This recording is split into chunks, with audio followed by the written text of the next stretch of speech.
Assalamu alaykum ve rahmetullahi ve berekatuhu. Qadirlik Facebook'taki dünyanın her qaysi joylari qadirli qarindoshlarım. Men Abdulaziz Beştoğraqdan sizlarga Allohning cennet salam bo'lgan. Assalomu alaykum ve rahmetullahi ve berekatuhu degan salam bilan bugünkü tarix dersimizden yani biz bu İstanbul'daki Teklimakan Uyghur Neşriyatı tarafından neşr kılıngan İslam tarihi degan Türkiye'deki Profesör Doktor Muhammed Özdemir, Profesör Doktor İbrahim Sarıçam, Profesör Doktor Seyfettin Erşahin'in üçeylerinin birlikte tüzgen 380 betlik İslam tarihi ait bunu kitap 2014 yılı Teklimakan Uyghur Neşriyatı tarafından İstanbul'da neşr kılıngan kitapken bu kitaptan ügünüp biz 12 dersini qıpoldak qadirli qarindoshlar, yani Umayyilarni 4. babda, onundakin Abbasilarni 5. babda sözlüdük. Mongol istilası bilen Abbasilarni vayron bo'lgan bo'ldi. Onundan keyin bu hukuk şunun bilan İslam xalifelik yoki bo'lmasa İslam dunyolik hukmron bo'lganlar Türkler bo'ldi. Türkler davomlashtirdi. Şunu o'tashdan burun men bu İmamlar ve Sultanlar degan bu kitapni 2 yıl burun 2015 yılı 8. ayda Batur Qarıxallı kardeşimizle birlikte bunu tercüme qilib chiqqan. Bu yıl bunun 100 tane bastırıp taqdivatimiz qadirli qarindoshlar. Moşu kitaptan kirish sözü ne okup ütüme, çünkü men köygen biz tercüme kılan kitapların içinde kirish sözünün üzülam 25 bet kililgan, yani asli Türkçe kitapta. Şunda bir kirish söz, uzun bir kirish söz, onu tercüme kılmak asan bo'lmadi. Ama tarih qarashimizga nisbeten qandaq bir köz qarashda bo'lsak, tarix köz qarashimiz texmi yaxshi, mödütil, o'tirhal Moşunda halette buldu degan bir usulni bizga ügütüdü. Onundan keyin İmam Ebu Hanifi'ninki hayatı arqalıq İmamlar ve Sultanlar degan İmamlar bilan Sultanlarning qandaq farqliq bo'lganligi to'g'ridiq. Onundan keyin Umayyi xalifasi bilan Umayyi sultanlığı bilan Abbasilar sultanlığının o'ttirisida, yani bir-biriga o'tish jarayonida şu aralıkta yaşayan İmam Ebu Hanifi'ninki hayatı doğruluk şunu muah görünüş kılan halette şu vaktki bizninki hazır kemgiçe İslam dünyası da birbiriyle kallık siyasi küreşlerine sebep olan vakalarını şu 150 yıl içindeki, yani 75 yıl değil Peygamber Aleyhisselam boğandaki ki şu çağdaki ahvallarını bizge kısaca düşündürüp birdi qadirli qarindoshlar. Şonlaşqa bu kitabı sizlarga tavsiya qilamiz. O yüzden tercüme qildik. Hem o yüzden besip taqib etdimiz. Şonlaşqa İslam tarihi degan kitapni ki Türklerge o'tishdan burun biz bu imamlar ve sultanlarning kirish sözünü birlikte ügünüp üteyli qadirli qarindoshlar. Bu kitaptaki mukavvisi qarasanlar aslında dubulg'uva üstünde selle. İmamlar ve Sultanlar. Bunun asli birinci neşirdeki Türkçe kitaptan birinci neşirdeki resim şuna o'xshab ketirdigandak bir resimken biz o eski kona nemini tapamadık. Şu an bunu qaytadan laylatdik qadirli qarindoshlar. İmamlar ve Sultanlarni yazgan Ustaz kim desenler şu Mustafa İslam oğlu ustaznınki kitibi. Bununki kirish sözüge üçtün burun bir yerdeki munderecini bir okup ütey. Munderece kirish söz 1. bab İmamlar ve Sultanlar. Saltanatning qisqacha tarihi, nebevi yol, dini yetekçilikning dunyoviy yetekçilikning ayrilishi, ibtidai ilmanizm, siyasi yetekçilikning dini rehberlikka yetekçilik qilishi, ayrılıp çıkan siyasi yetekçilik ve simollaşkan halifelik koşturmalık işide Babi Humayin'den ütüp meclisde g'oyib bo'lgan xalifelik. Qaysi islom davlati, saltanatning tarixiy arx ko'rinishi, nubuvvat va saltanat. Xalifelik ve saltanat, imamet ve saltanat, ötkinchi devir, yöneliş özgertken xalifelik. Hujr bin Adi, atadan balga Hüseyin bin Ali, Muaviye bin Yazid, Abdullah bin Zübeyir, Said ibn Cübeyr, Ömer bin Abdülaziz, Zeyd bin Ali, Muhammed ve İbrahim bin Abdullah, parçalangan ümmet, suallar ve hizipleşken cevaplar. Terepvazlık, Hazreti Ali ashabi ve ulanın Şia'ga ayrılışı, Hazreti Osman Şiası ve Murci'ga ayrılışı, İnkasla, Havaricla, Haruriye, Mu'tezile, ondaki hulasa. İkinci bab, İmam Ebu Hanife, tarihi ve biz, tarihka aylangan akide ve akidik aylangan tarih. Tarih ve emel, aşkulluk ve susluk arasında. Mezhepçilik mi, mezhepçi mi? Mezhepnin rolü.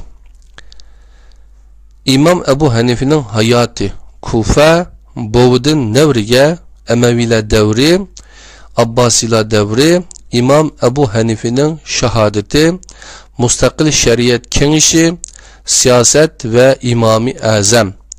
Yetekçilik, din ve siyaset, nüfuz ve hakimiyet, meşruiyet, ictihat ve saltanat, bey'at ve şartları, zalim ve fasıkның hakimiyeti, emr bil ma'ruf, nahil anil munkar, isyan hakkı, hatime. Bu kitap kadirli kırındaşlar tahminen 277 betlik bir kitap. Tüvende biz bununki kiriş sözünü okup öteyli. Ondan burun kitapnınki akısı da yazılgan bunu kıskıça özet dep koydu. Türkçe kıskıça mezmununu okup öteyli. İmamlar ve sultanlar Mustafa İslam oğlu Nebevi yolunun izbasarları boğan imamlarının sultanlarga qarşı elib bağan küreşlerinde nimi bo'lishini qat'iy nazar bir kuch ekanligini isbot qilgan vaqtida sultanlar ilmning va olimning ahamiyatini tunib yetib, har xil maqom va amal va'dalari bilan ularni setib olishga urindi.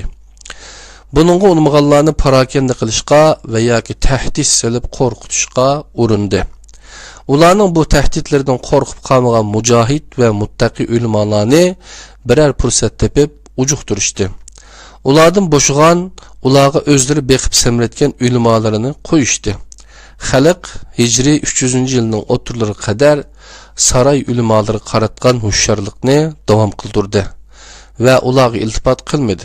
Uningdan keyin xalqning tabiati o'zgardi. Ammo imom azam vakillik qilgan imomlar yo'lini bo'ylab mangan olimlar az bo'lsa-mu har asrda chiqib turdi. Endi kirish so'zini birlikda o'qiymiz, jinim do'stlarim.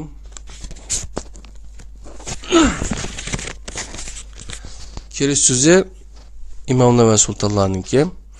So'zlar Rahman va Rahim bo'lgan Allohning ismi bilan boshlandi. Bizmo shundoq boshlaymiz va uning suyumlik rasuliga salat, oila tavobatıga, ashabiga va uning yo'lida yashab, uning yo'lida vafot bo'lganlarga cheksiz salomlar bo'lsin. Nima uchun imomlar va sultonlar? Bu shuning uchunki islom ummati bugun kelgan qo'rqinchli holatning tarixdagi eng cho'ng sababi nima deb so'ralganda tuvandagi ikki sababni ko'rsataman. Birinchi, nabaviy xalifelikning saltanatga almishishi. Ikkinchi, ijtihadning yo'qolishi. Bu ikkisini bir sababga bog'lashga to'g'ri kelsa, ikkinchisini birinchisiga bog'layman. Ummatning 15 asrlik tarixining eng cho'ng yarisi saltanat balosidir deyman.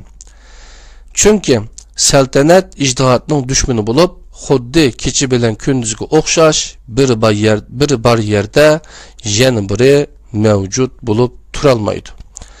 İctihat ve saltanat degende tabii halda ictihatning vakili imamlar ve saltanatni vakili bo'lgan sultanlar hamda bu ikkisi arasidagi tarixiy kurash aqlimizga keladi. Bu kitap mazkur tarixiy kurashning faqatla 150 yillik qismini asosiy tema qilmoqda.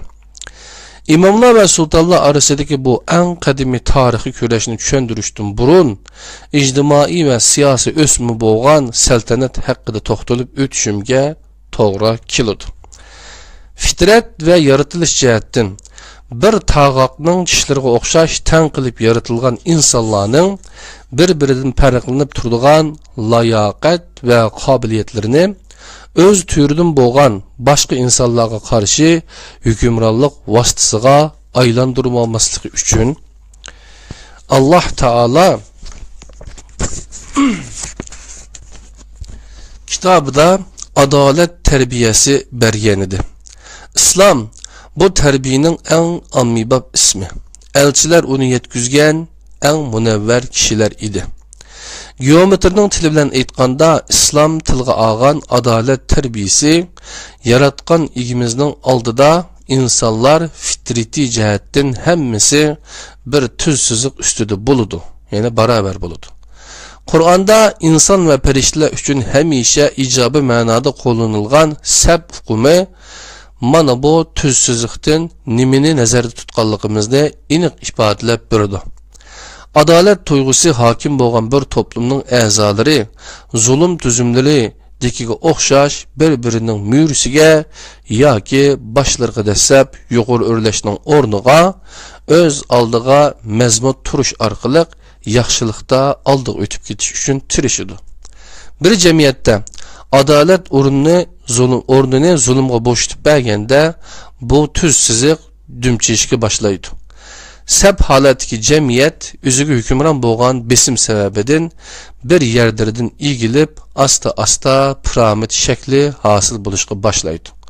Bu ahvolda jamiyatdagi yaxshilikni baslashning o'rnini boshqalarning beshiga dasab piramidaning cho'qqisiga yamish musobaqasi egilaydi. Shunda qilib har boshning ustida birisining puti bo'ladi. Adolat tuyg'usi hakim bo'lgan jamiyatda barliq boshlar Allah'a bağlangan buludu.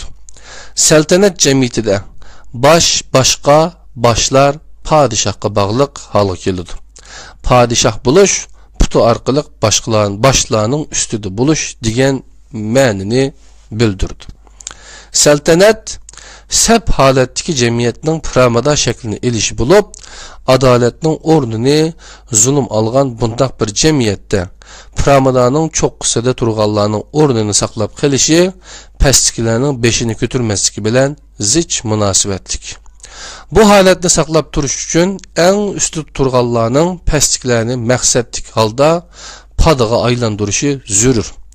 Bu holatda pastkilar izzat va hurmatini pido qilib, beshiga dastab turgan putni ko'tarishga mahkum bo'lgan holda yashab, dunyo va oxiratligini qo'ldan birib qo'ydi. Saba 31-oyatdan 33-oyatgacha, Nisa 97-oyat.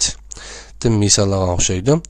Va yoki zulm va xorliqqa rozi bo'lmay, yer yuzining varisi bo'ladi. Biz ziminda bozaq qilinganlarga marhamat qilishni iroda qilamiz. Ularni yo'l boshchilardan qilishni, varis qilishni iroda qilamiz. Qasas 5-oyat. İlahi adolatga tayanmagan her ta'lim tarbiyaning insonlar ustidagi o'z rolini joriy qildirish shakli asosan o'xshab ketadi. Bu demokratiya deganga o'xshash ko'p sonliqchi tuzumda uchunmi o'xshash qo'shtirnoq ichida miras qiladigan sultonlik piramidalarining cho'qqisi to'limi ushluq va bir kishiga xos bo'ladi. Bir qancha guruhdan tashkil qilingan demokratik piramidalarning cho'qqisi aflatunchi va ko'p kishilik bo'ladi. Demokratik sultonlik piramidasining aflatunchi qurilgan pallasida manfaatdorlar, tanlanganlar, qora kuchlar va hokimiyatni o'rtoqlashgan boshqa kuchlar o'ltirdi. Bu xil tuzumlarga ko'p sonliqchi to'shlarnaqshida deyilishning hikmati mo sultonlarning bir emas ko'p bo'lishidan kelgan bo'lsa kerak. Toplumlarning adolatga tayangan sep sistemasini buzib, saltanatga tayangan piramidani o'ttirib chiqaruvchilar bilan bu piramidaning shakllanishida ixtiyoriy yoki majbur holda saltanatga peshtoq bo'lib bergan tuvan qatlamdagilar o'ttirisi kurash piramidaning ustiga chiqishni xohlaganlar bilan u yerni burun egallaganlar orasidagi nomardlarcha davomlashadigan kurash va adolat ta'limoti, ya'ni islomga uyg'un bo'lmagan holatni his qilib, bu piramida zulm tuzumini qaytadan tuzsiziq, ya'ni sab holatiga keltirishni orzu qilganlar erib borayotgan sharafli kurashdan iborat o'xshash bo'lmagan ikki shaklda namoyon bo'ladi. Boshdagilarning ezish yoki ezilish iborat ikki yo'li bor edi. Ular bu ikki yo'ldan boshqa bir chiqish yo'li izlamadi. Ular boradigan joyi jahannam bo'lgan, ya'ni Sura Nisa 97-oyat, zaiflarning bo'lish yoki takabbur bo'lishning iborat ikki xatolikdan birini tanladi. Ular bu manfaat ko'rishida g'alaba qilsin yoki mag'lub bo'lsin, natija yanala ularning ziyniga bo'ldi. Tarixda ko'rilgan xonadonlar yoki sultonlar orasidagi saltanat g'avg'olari buning eng ro'shan dalilidir.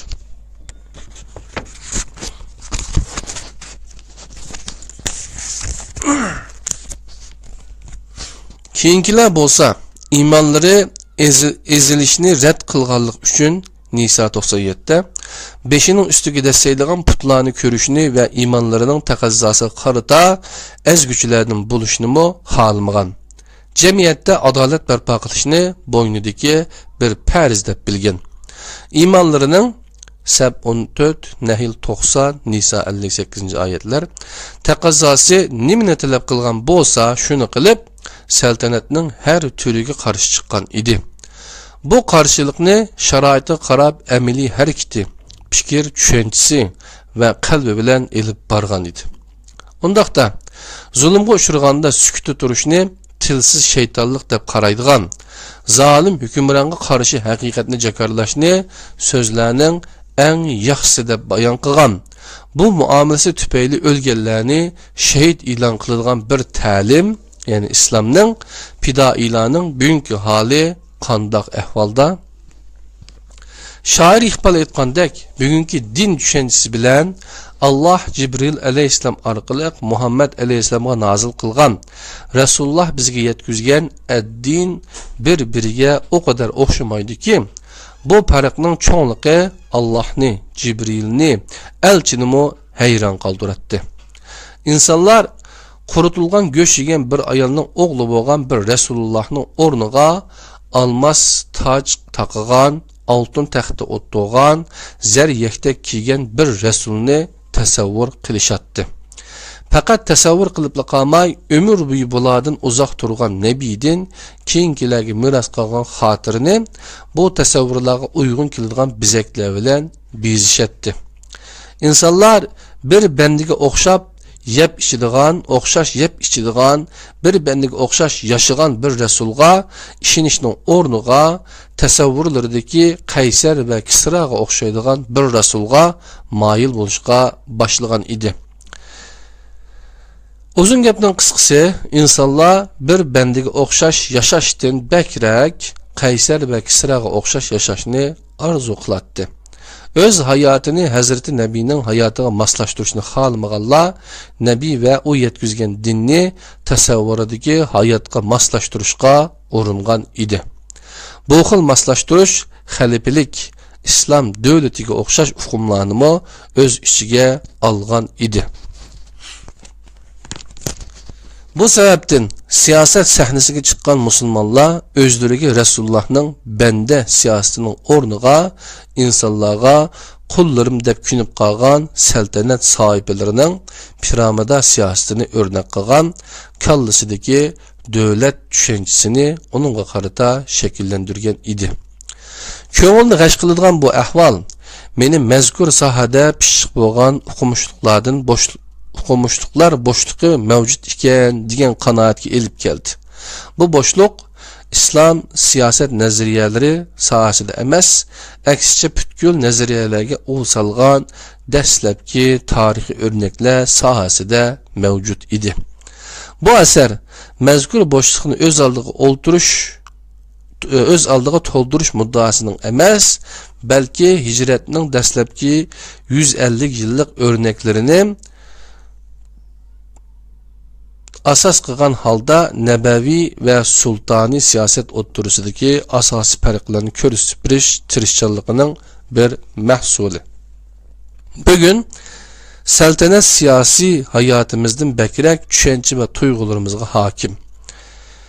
Allah Rasuli jaholiyat bilan birlikda mahkum qilgan va bizdan emas degan asabiylik saltanatchi tuyg'u va tushunchalarimizni ozuqlantirib turadigan manba, Allah'ın dinidan yüz o'rganlarning qo'lidan o dinning amonatini elinib, onun layık ve sadiq bo'lganlarga berildiganligi.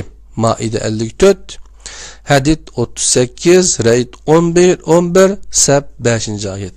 Qur'ani bir haqiqat bo'lib oldimizda turdi. Bu haqiqatning aksini isbotlamoqchi bo'lganlar balalar dün tushgan yerdan tura oladi degan gap bilan oyatlar ochiq bayon qilgan haqiqatni yolg'onga chiqarmoqchi bo'lganlar Medinada, Mekkada, Andalusda va shunga o'xshagan nurg'un yerlarda dün tushgan balaning 100 yillardan beri texchi o'rindan turolmaganligini unutib qilishgandek qildi. Ular dinning sobiq bo'lganlarning emas, sodiq bo'lganlarning ekanligini bilmesi kerak. Irqchilikdan texmi xatarlik ozg'unlik bo'lgan asabiyat, tarafvozlik har xil shaklda namoyon bo'lmoqda. Muhtoj bo'lgan quvvatning tumurlardagi isil qonda mavjud ekanligi masalaga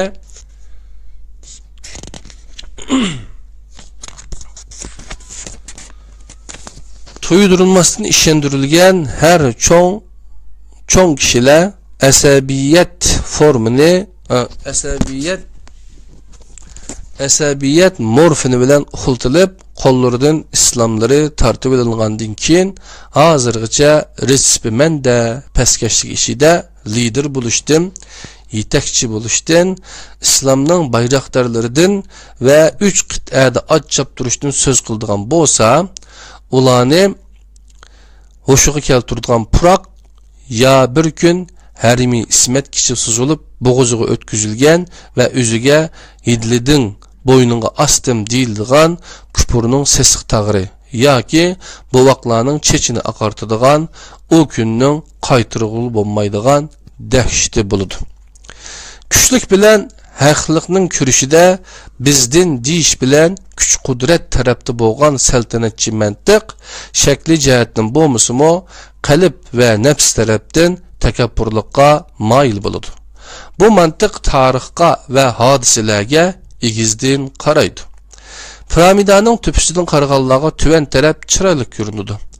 Bizdan degan sabab bilan hodisalarga haqning emas, kuchlikning ko'zi bilan qaraydigan bir taraflama qarash tabiiyki qaragan narsalarni aslidan uzoq shaklda ko'rsatadi. Bir misol, ondan keyin xalifa Marvan Shamga qaytib 2 qo'shin tayyorladi. Bulardan birini xalifelik davosi bilan isyon ko'targan Abdullah bin Zubayrga qarshi Hijozga, yana birisini Iroqqa avatdi. Hijozda Abdullah bin Zubayr tahdidi küçüşki başlagan idi. Bu qurlar zalim ve pasiqni dahi ve siyasetçi, suiqasd ve hiligerlikni paraset ve siyaset deb tushundirgan bir Arab tarixchi İbrahim Hasan'a ait. İmam Azamga murji'a mafkurasi kuydirishga petlangan bu zatning Hazreti Talha ve Zübeyrning qatili. Birincisini öz qo'li bilan o'ltirgan, ikkinchisini Amir bin Jarmuz ismli kishiga o'ltirgizgan. Hazreti Osman nomidan aytgan yolg'on so'zlar va salbiy qilmishlar sababidan Osman roziyallohu anhuning beshig'i chiqqan. Saltanati mezgilida qilmagan zulmi qilmagan Marvan bin Hakamni xalifa Abdullah bin Zubayrga o'xshash muttaqi va mujohid bir kishini isyonchi va xatarli kishi qilib ko'rsatishi onun tushunchasidagi xatolikdan kelib chiqqan. Bumi bir qarash, lekin qandoq tushunganligi o'ttirda turibdi. Bu bir taraflama xato qarashdan keyin mashhur hadissunos Ibn Mojarning qalamidan bu voqealarni o'qib boqayli. Yezidning o'limidan keyin paydo bo'lgan hokimiyat bo'shlig'idan foydalanib Abdullah bin Zubayr xalifa bo'ldi. Sham ahlidan ba'zi joylardan boshqa joylar uningga itoat qildi. Marvan uningga qarshi xalifalik da'vosi bilan isyon ko'tardi. Fathul Bari 12-jild 297-bet debdim. Bu bir qarash, ikkisi orasida 180 gradus farq bor. Saltanat markazlik tushuncha masalani xalifa Marvonga qarshi to'polonchi Ibn Zubayr shaklida bayon qilgan bo'lsa, adil maydonda turib bayon qilishni muvofiq ko'rgan Ibn Mojar Marvon Ibn Zubayrga qarshi xalifalik da'vosi bilan to'polon qildi deydi. Mashhur olim Ibn Mojar Asqalonining pozitsiyasi angliq bir tanlashdan maydonga chiqqan. Onu bu tarafda turishga majbur qilgan narsa zulmga bo'lgan nafrati, adolatga bo'lgan intilish edi. Oldinqisining bir taraflama qarashi agar angliq bir saltanat maddohligidan bo'lmagan bo'lsa, burunqi saltanatchilarning karvoniga qatilganlikdan kelib chiqqan. Bu karvonning eng beshida Karbala voqeasidagi Yezid tarafdori saltanatchi pozitsiyasi sababidan Qozi Abu Bakr ibn Arabi ve boshqalar o'rin olmoqda. Bu xil kishilar tarixiy voqealarni insonni markaz qilib emas, balki sultonni markaz qilib tushunganligi uchun chiqargan yakunlarimi shuningga mos bo'lmoqda. İslami siyaset sultani siyasetki resmi halda almaşkandan keyin siyaset sahasidagi buzg'unchilik ve burmunish aqida ve tushuncha sahasidami maydonga keldi. Bu buzg'unchilikqa uchragan ve burmulangan aqida ve tushunchalar saltanatni himoya qiluvchi kuchlar ve ularni qo'llagan qo'shtirnoq ishidagi ulamolar tarafidan rasmiy iqimga aylandi. Shuningdan itiboran din deyilganda Allah Resulü ve ashabi yaşayan İslam emas, İslam bilen bağlanışı mümkün bulmagan sultani İslam meydana geldi. Adaletinin ornuğa zulümga tayangan bir siyasetini haqla ko'rish uchun bazı qo'shtirnoq ishidagi ilim hammallari ammibab ve so'ning iqishi qarab iş tutilgan siyaset nazariyelerini icat kıldı. Bu nazariyelerinin xalqaro mustamlika mashinasining chaqıga yağ bulup birishinin aldığını algılı olmasının sebebi mo dal musulmonlarning öz tarixidan bexabar qolganligidan kelib chiqmoqda. To'g'ri. Musulmonlar öz tarixiga qaysi nuqtadan qaraydi? Musulmonlarning bugungi holga tushib qolishida bu qarashlarning belgilik ta'siri bormi? Bo'lsa, qaysi darajada? Kitapxon bu savollarga bu kitobni o'qigandan keyin texmi aniq javobga erishilishi mumkin deb qaraymiz. Shundaqdimi bir kirish so'zi doirasida musulmonlarning o'z tarixiga qaysi nuqtada turib qarayotganligi haqida qisqacha to'xtalib o'tamiz. Bugun mavjud bo'layotgan yuzinishlarni 3 nuqtada turib analiz qilish mumkin. Birinchi yushurg'anlar, ikkinchi chatga qaqqanlar, uchinchi muqaddaslaştırganlar. Qadrli qarindoshlarım,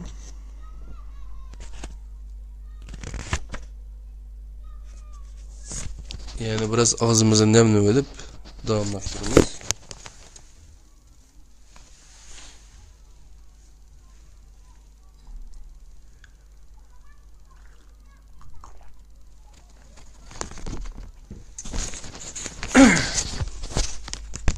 Okuvatlarımız bu kolumuzdaki imamlar ve sultanlar degan kitap İmam Ebu Hanife'ninki siyasi tarihi deb qo'ydi. Bugun mavjud bo'layotgan yuzinishlarni 3 nuqtada turib analiz qilish mumkin. Yushurg'anlar, chatga qaqqanlar, muqaddaslar. Birinchi yushurg'anlar. Bo'libmi bu kitap alohida to'xtalmoqchi bo'lgan tarixiy davrlar uchun nuqtaliq to'xtalgan maqchi bo'lgan bu pozitsiya ko'pincha yaxshi niyat sababidan kelib chiqqan bo'lish ehtimolidan yiroq emas. Nimali bo'lmasin, tarix ismi jismiga loyiq holda bo'lib o'tgan hodisalar zanjiri bo'lib, uni o'zgartirish mumkin emas. Tarixdagi xatarlik chog'larni yushirish uchun tarix yozish yo'lini emas, tarix yaratish yo'lini tutgan ba'zi yaxshi niyatlik tarixchilar bu g'ayratini tarixni o'zgartirishga qadar ishlatgan. Bu muomala 3 nuqtadan xatarlik. Birinchi, a. Tarixni yushirish mumkinmi? Buni munozara qilsak bo'ladi, lekin mumkin bo'lgan taqdirdami buning durust emasligi aniq. Tarix xatosi va to'g'ri taraf bilan bir ibrat g'azinasi. Faqat to'g'ri bo'lgan foydali qismini elib, xatoliklarni yushirishga tirishish haqiqatni yaqalaydiganlar qabul qila oladigan pozitsiya emas. Bo'libmi bu Qur'oniy uslubga uyg'un emas. Agar tarixiy shaxslarning ibrat bo'lishi uchun xatoliklarni aytish xato bo'lgan bo'lsa edi, har narsalar bilan mo'jizaviy bayon bo'lgan Qur'on bunda qilmagan bo'ladi. Adem ve Yunus aleyhisselamlarning Qur'onda tilga ilingan qissalari buning ro'shan örnekleri bo'lalaydi. İstanbul'da Şam namazı azan okuldu qadarli qarindoshlar, biz bunu tugitib etib o'qiymiz. B. Siz tarixingizda o'zingiz uchun xatarlik deb qaragan ba'zi batlarni qasddan yepib etish uchun avara bo'layotgan vaqtingizda İslamga husumat saqlayotgan dushmanlar hiliqibatlarni o'zlarining manfaatiga moslashtirib, 1ga 5 ni qo'shib yozib nashr qilmoqda. Yaxshi niyat bilan qilgan bu muomalangiz orqali qo'lga keltirishni o'ylagan manfaat bu shaklda bir jinoyatga aylanib ketadi. Bo'libmi o'sha yaqinqi 200 yildan beri buning bak ko'p o'rnaklarini ko'rdik. Musulmonlar jamiyatiga mansub bo'lgan, ammo aslida boshqa tarafga moyil qilib bo'ladigan o'qumush kishilar xuddi boshqa sohalardagidek o'z tarixlarini o'rganish uchun g'arazkor sharqshunoslar yozgan muqomlarni o'z xalqining huzurida aytishdek g'aflatga mubtalo bo'lishdi. Misrdan Taha Husayn, Ahmad Amin, Turkiyadan Abdullah Javdat, Husayn Joidga o'xshash kishilar buning tipik o'rnaklaridir. Tarixni yushirishning foydasi uni oshkorlab tushunish va hikmatini bilishga tirishishning oldida hech nimaga arzimaydi. Ishonchli manbalarga tayangan sog'lom bilimlarga asosan tarixni o'rganmagan bizlarga qo'shtirnoqchida saxta manbalarga tayangan o'ydirum ma'lumotlar orqali tarix o'rgatmoqchi bo'lgan qo'shtirnoqchidagi boshqalar chiqadi. Tarix engi ega bo'lmagan nasllarning kelichakka sağlam qadamlar bilan yurish qilishidan umid kutguli bo'lmaydi. Tarix eni tarixni buzish, bormulash va yushirish bilan emas, balki oshkorlab va tushuntirish orqali to'g'ri izohat orqali turg'iziladi. Bu tarixni yapqanlarga qarata deyilgan gapga yushirganlarga, ikkinchi chetga qaqqanlar. Öz tarixi haqida jo'ylaydiganlar g'ariblashishining ta'sirida tushuncha va tuyg'u jihatdan aslidan yiroqlashish bosqichiga kirganlarning ishidan chiqadi. Bular ishidagi dunyosida g'aribliklar oldida o'zini tuman ko'rish kasaliga giribdor bo'lganlikdan hushini yo'qotib qo'ygan vaqtida ajdodining diniy va tarix qadriyatlariga eg'izlaridan mag'zablarini chochiritib kishi qabul qilolmaydigan darajada hujum qilgan, kelinlik vaqa paydo qiladigan kishilardan bo'lib chiqmoqda. Salman Rushdie bu turlarning eng yangi jins o'rnaklaridan biri. 3. Muqaddaslashtirganlar. Islom rad qilgan va jahiliyatga mahkum qilingan asabiyliklardan biri bo'lgan tarix asabiyligi. Bu tushunchada ba'zi tarixiy davrlar oldi bilan muqaddaslashtirilib, chiqilg'ili bo'lmaydiganligi e'lon qilinadi.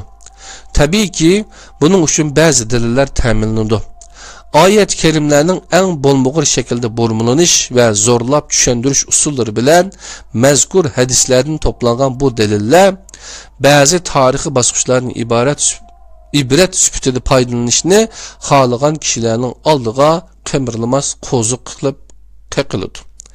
İslamning siyosiy tarixiga adil bir pozitsiya bilan yaqinlashib, hijriy 1-asrdagi ba'zi siyosiy voqealarini obyektiv bir nuqtadan kuzatib baho bermoqchi bo'lgan samimiy musulmon mutafakkur va olimlar qaralash harakatlarining nishoni bo'lib qoladi. Said Qutb va Mavdudiga o'xshash hurmatga sazovor kishilarmo bu xil yirginishlik hujumlardan xoli bo'la olmadi. Bu sababdan tarixni tushunishni xohlaganlar bilan tarixni muqaddaslashtirganlar qat'iy petisholmaydi. Allohning bandalarini nizomiy olamning taqazzosi bilan siyosiy jihatdan qatl qilgan saltanat hukmronlarini esil millat, shalliq tarix asabiyatchiligi bilan muqaddaslashtirish orzusining tigida yotgan sababmo dal mushu tushuncha bo'lsa kerak. Bu kitobning asos temasi bo'lgan tarixiy davr haqida to'xtalish xuddi mina ko'milgan yerda mengishga o'xshaydi. Bu davr haqida to'xtalish nihoyat astoydillik va inchiklik talab qiladi. Bunday bo'lishining sababi mazkur davrda maydonga kelgan muhim voqealarning bosh qahramonlarining sahoba bo'lish ehtimolligi bo'lib, dal bu ehtimollik ba'zi kishilarni bu nuqtada haddidan ziyoda sezgur qilib qo'ygan.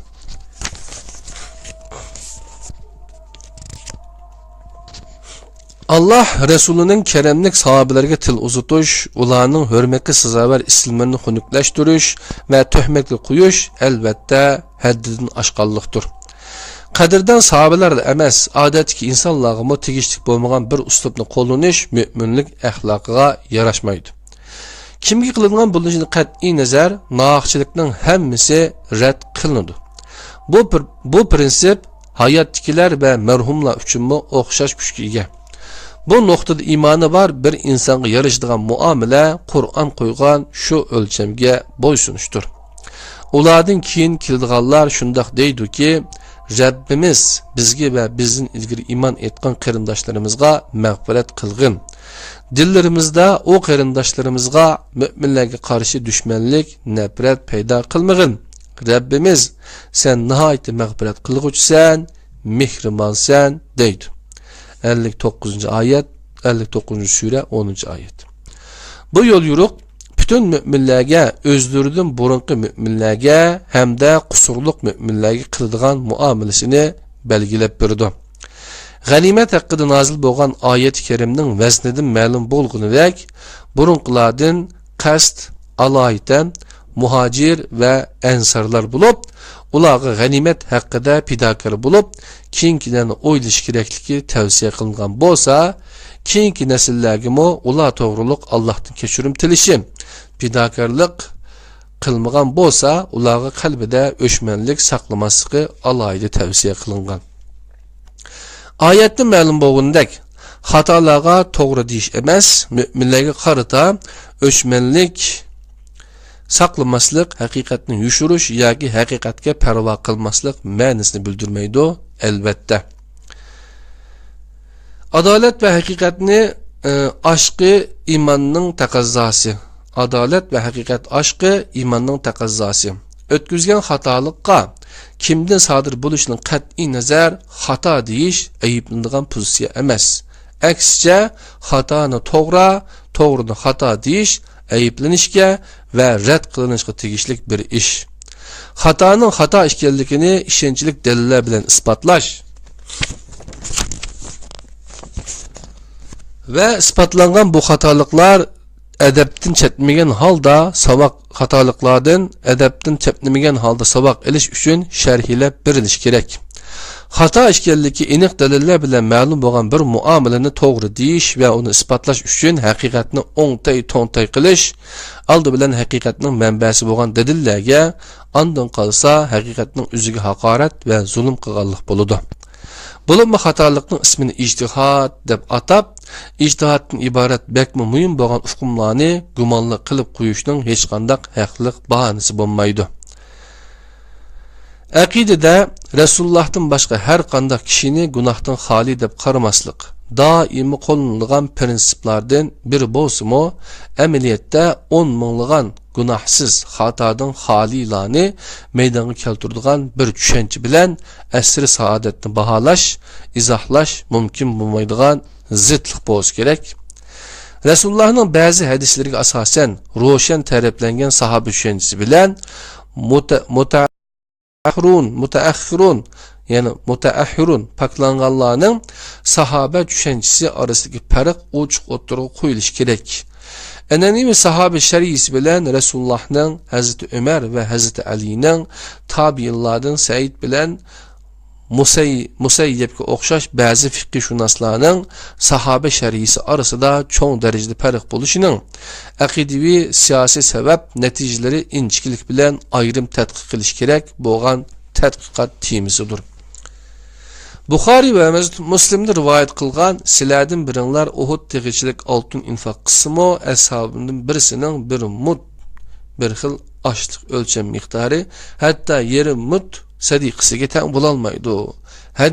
Hadisida tilga ilingan siladin biringlar deb xitob qilingan.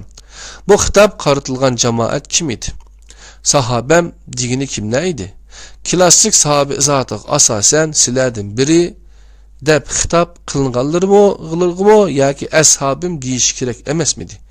Yoki bo'lmasa Rasulullohning nazarida sahobaning boshqa bir alayli izoati bormidi? Alloha fi ashabi deb boshlagan Tirmiziyda rivoyat qilingan hadisda sahobalarga qarshi qo'pollik qilganlarga qarata sahobalarım haqida Allohdan qo'rqinglar, Allohdan degan so'zlar bilan azarlagan kişiler kim idi? Klassik tabir boyunca sahabe hakkında Allah'tan korkusu agahlandıran kişiler mi? Sahabe deb atıldıqanlardan emas midi? Bayhaqining bir rivayetinde Hazreti Ali içinde Resulullah'ını körgen nurgun kişiler boğan bir toplumga en ahirki küldürde qilgan bir nutquda sözünü Resulullah'ın sahabeleri deb başlap ularning alaylikini ta'riflagandan keyin munda hükümni chiqirdi. Aranglarda ularga o'xshaydigan birasini ko'rmadim. Örneklerini ko'paytirish mumkin. Maqsadimiz muqaddaslashtirilgan sahoba ufqumini bahona qilib, fiqhshunoslar bilan qarshilash emas. Bu ufqumga Rasululloh bergan to'g'ri ta'birini tepishga tirishishdir. Rasululloh sahobalarim deb atagan ashu oltin naslga aqli o'shchaydi bir kishining o'chmanlik ve nefret tuyg'usi bo'lishi mumkinmi? Yana islomning o ig'ir kunlaridagi do'stlarga til tekkizish va ular haqida yomon gap qilishdek bir gunohga qaysi musulmon ishtirok qiladi? Va yoki mushundoq bir oshqullikqa qaysi musulmon sukut qilib tura oladi? Sahabelerning nam sharafiga til tekkizadigan adabsizlikni tunji bo'lib ijod qilgan va uni rasmiy buyruq bilan xutbalarga yerlashtirgan Amaviy xalifalarining bu nachar qiliqlarini mahkum ayiblamasdan yana tehi bu nachar sunnati sayyiani davom qilg'izish, adolat va ihson bilan muomala qilishni buyurgan Allohga qarshi isyon qilganlik bo'ladi. Şunun bilan birga sahabelarni masxara qilmaslik uchun jonlarini fido qilgan aziz islom shahidlarining shahodati orqali tikilgan o'lgulik yo'liga xiyonat qilganlik bo'ladi. Bo'libmi bu kitobda qatl qilinishi bayon qilingan Hijr bin Adi va uning o'xshash Alloh Rasulining pak sahabalarini haqoratlamaslik uchun jonlarini fido qilgan aziz shahidlar o'rnaklarimiz emasmi? Haqorat sahabeler u yoqda tursin, odatdagi kishilar uchunmi to'liq yirginishlik bir qilmish. Uning ustiga islom ne'mati ularning soyasida bizgacha yetib kelgan. Jonlaridan tortib barligini Allohga atib etgan hamda Qur'onning madhiyasiga sazovor bo'lgan. Al Imron 110, Baqara 143, Fatih 18, Tavba 100-oyatlar. Ansar ve muhacir yani öz ifadesi bilen ashab-ı kiram mediye ve yaxshi ko'rishga loyiq.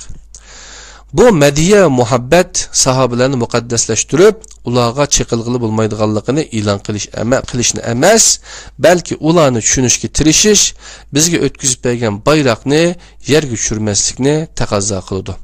Ular faqat örnek bulup qolmasdan yana biz uchun birer ibret. Eğer sınaqlarını beşinden ötküzgen bu neslinin mol tecrübelerinden paydalanışqa tosalgı bulungan her qandaq muamele ve bunun kelmez pertivalar çıkarış İslam ve Müslümanlığa xeyr elip gelmeydi. Iniq bilişki tegişlik bolgan yeni bir iş, İslam siyaset tarixinin tuncu ana mezheplerinin hemmisi Hicri 41. yılgıcı bolgan mezgilde oturgu çıkkan idi. Bu isimlerini köp anlaydıgan ve peyda buluş tarihi arx görünüşü bu əsərdə tədqiq qılınğan Şiə, Murciə ve Muteziləni təmsil qılğan şəxslər ya birinci evlatqa sahabelər ya ki bu mesela ikinci evlat tabiinlarga mensup insanlar idi digerlik buludu. Bu mezheplerine nispet kılıngan insanlar başka bir yerden import kılıngan bolmasdan şu devirdeki Müslümanlar işinden çıkan kişilerdir.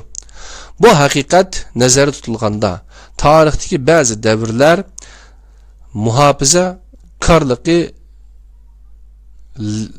tüpeyli mukaddesleştirişini oyluğallarının semmiyetimi soğuçlaşkan buludu.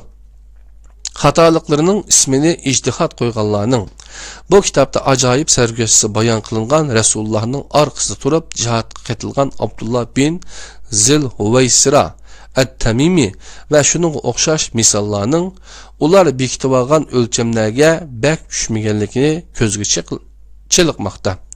Allah Kur'an'da uç kılıp pasık deb hitap kılan kişi ve şunun okşaş kişiler üçün elip birdigan burmalaşla adamni işendirilmeydi. Bu tür pozisyonun akıbeti Murci'edek saadet esride muyenleştirilgen münafıklarını mı Allah saklasın sahabe deb qaraydigan halga elip bardı. Bu muvazinetsizlikning, tengpungsuzlikning başlangan tarixni ta Hicri 1. əsrinin 1. çarikiga sürüş mümkün. Tehi Raşid halifeler devrede oturup çıkan dabalguşlar ve ulardan keyin halifelikning mecburi halda zorluk bilen saltanatga aylandırılışı arka-arkadan oturup çıkan mezhepler bilen kelgen siyasi menbelik, akidevi ve fikri ihtilaflarının cengi cidellerinin urushga aylanışı ve imamlar bilen sultanlar oturuşki din davaları bilen birlikte bütün bulağa on sol bu yerden qetilgan nefret ve kan davaları. Çangtuzang tüpeylidin kimnin kim ekanligini farq qilolmagudek derecedeki bir şaraitda bugün ismi en köp tilga ilinib, şahsiyeti en az tonulgan kişilerden biri bolgan İmam Abu Hanifeni tarix sahnesinde görümüz. Abu Hanife Raşid halifelerden keyinki mezgilde bir-birinden ayrılgan hakikat ve güç kudret arasındaki tinimsiz küreşte güç ve güçlük tarafki yan basmasdan hak ve hakikatinin yanında tuğan ve bunu hayatı bilen ispatlagan bir şahıs. İmam saltanatga qarşı ictihatga vakillik qılatdı. Tarix boyunca barlıq saltanatlarning ro'shan adolatliklaridan biri ictihatga düşman buluş idi. Bek uzunga ketishning hojati yo'q. Tehi 5 asrning oldida Sayda qadisining ijtihad qilyotidi degan ishpiyonlik xabari bilan o'limi hukm qilingan dangliq fiqhi olim Zeynuddin bin Ali 1505-yildan 1558 yilgacha yashab ekan. Ning gunohi va oqibatimi Imom Azamniki bilan o'xshash bo'lmaganmidi? İctihat bilen saltanatning yan-yanga kelishi mumkin emas. Birining tuzilishi o'zgarmas, yeni birining tuzilishi statik o'zgarishchan idi.